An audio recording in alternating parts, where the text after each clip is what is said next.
गुजारिश है कि एक दफ़ा दुरूद शरीफ पढ़कर शेख उल वज़ाइफ के वालिदैन को हदिया करें कि इन्हों के फर्माबरदार बेटे की वजह से आज लाखों लोगों की ज़िंदगियां आसान हो रही हैं, लिहाजा आप हदिया ज़रूर करें।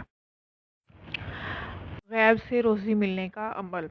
अल्लाह ताला के पास बेशुमार ख़जाने हैं, इसके ख़जानों की कोई इंतहा नहीं है। बस मांगने वाला साइल सही नीयत और यकीन कामिल के साथ अल्लाह रब्बुल इज़्ज़त से मांगे। अल्लाह ताला अपने ख़जाने गैब से इसकी झोलियाँ भर देंगे।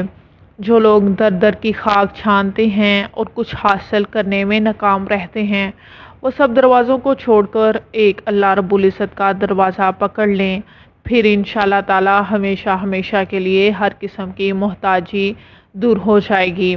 गैब से रोज़ी का ये अमल बहुत मुजरिब है। शर्त यह है कि अमल किया जाए और निगाह सिर्फ अल्लाह ताला की ज़ात पाक पर रहे, किसी और तरफ ख्याल ना जाए, ना किसी से उम्मीद और आस बांधे।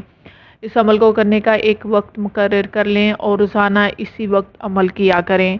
बाद नमाज इशा बेहतर है और सुकून का वक्त है। अव्वल बावज़ू 21 मरतबा दरूद इब्राहिमी और आखिर में 21 मरतबा दरूद इब्राहिमी पढ़ें।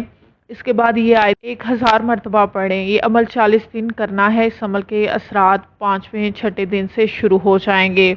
जो चीज़ जो शख्स लाए इससे किसी किस्म की बहस ना करें और ना इससे ये दरियाफ्त करें कि तुम कौन हो, कहाँ रहते हो, क्या काम करते हो, ये चीज़ कहाँ से लाए हो, बल्कि खामोशी से वो चीज़ रख लें और अपने इस्तेमाल में लाएं। जब इस अमल को करते हुए 40 दिन मुकम्मल हो जाएं तो इसके बाद रोज़ाना नमाज फ़ज्र के बाद बावज़ू अव्वल आखिर 10-10 मरतबा दुरूद शरीफ पढ़ें और दरमियान में 10 मरतबा इस आयत को पढ़ा करें। इस अमल को नया चाँद देखने के बाद शुरू करें। आयत मुबारका ये है सूरत अल तलाक की आयत नंबर 2 से 3 तक।